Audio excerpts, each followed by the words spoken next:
Okusinziira ku b'ebyobulamu mu disitulikiti y'e Iganga, abantu abasoba mu 50 be baakwatibwa ekirwadde kya COVID-19 nga banaku bano ezaabwe zaamaze dda okuvuundikibwa. Mu ddwaliro Sofatuwa kafuna abalwaire nga 50. Abaana baatufiire. Wabula bagamba nti waliwo okutya nti ekirwadde kino kyandiyongera okusaasaana kubanga n'eddagala erigema eryabaweebwa gavumenti lyaggwaawo dda. Twagema priority populations yatuwa doozi 56,000 donna twadimalawo first dose. Abantu bali due for second dose n'abantu bangi ino bali kwida nga benda even okutandika okubagema. Aye olwa kuba nti lyali itono okusinziira ku nnamba gye tulinayo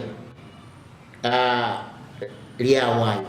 Bagamba nti ebbanga lya mwezi mulamba ng'ebyokugema baabivaako dda oluvannyuma lw'okugemako abantu 56,000. Twawandiika ze district nga tubita mu ssentebe waife ate n'oyaradc. Nenda kusaba ministry ya health ne gavumenti ya Uganda speeding up egezeeko okwongera mu speed. Embeera y'ekirwadde kino ereeseewo obweraliikirivu mu bantu abawangaalira mu kitundu kino.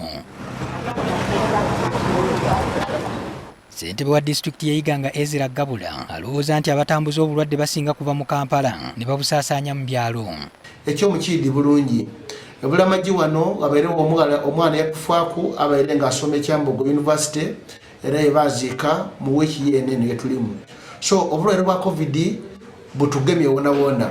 Olunaku lw'eggulo olukiiko lwa disitulikiti y'e Iganga olwatondebwawo okulwanyisa ekirwadde kya COVID-19 lwasazeewo okutandika okukwasisa ebiragiro okwerinda ekirwadde kino.